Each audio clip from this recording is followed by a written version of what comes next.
3 বছরের নিজি কিয়ান দুর্ঘটনায় আহত মাকে সেবা দিয়ে মায়ের প্রতি শ্রদ্ধা আর ভালোবাসার উদাহরণে পরিণত হয়েছে ছোট্ট এই শিশুটি। মাসখানেক আগে সড়ক দুর্ঘটনায় মারাত্মক আহত হয় নিজি কিয়ানের মা।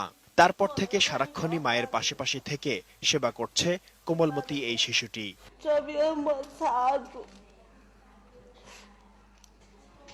কখনো পানিতে তোয়ালে ভিজিয়ে সাবধানে চেয়ারে উঠে মায়ের মুখ মুছে দেয়, কখনো নিশ্চল মায়ের মুখে তুলে দেয় খাবার পানীয়।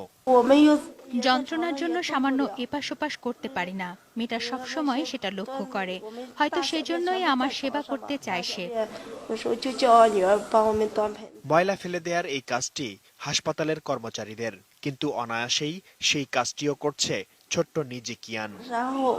সাহায্য করার মতো তেমন কেউ নেই। মাঝে মাঝে অসহায় লাগে, কান্না পায়, তখন মেয়েটা এসে সান্ত্বনা দেওয়ার চেষ্টা করে। চোখের পানি মুছে দিয়ে মাকে সান্ত্বনা দেয়া, মায়ের হাত পা মুছে দেওয়ার মতো এমন কাজ 3 বছরের কোনো শিশুর কাছে আশা করা অকল্পনীয়। কিন্তু নিজি কিয়ানের এই আচরণ মুগ্ধ করেছে সবাইকে। আসলে এই বয়সী শিশুর এমন আচরণ খুবই অবাক করেছে। দুর্ঘটনায় দাদা দাদিকে হারিয়েছে নিজি কিয়ান, সেও আহত হয়, কিন্তু সুস্থ হওয়ার পর থেকেই মায়ের যত্ন আত্তি করছে। যুগে যুগে এমন মহিমান্বিত সন্তান আসে বলেই পৃথিবীতে মা শব্দটা এত সুমধুর। Shaon Mahfuz, desk report, ATN news.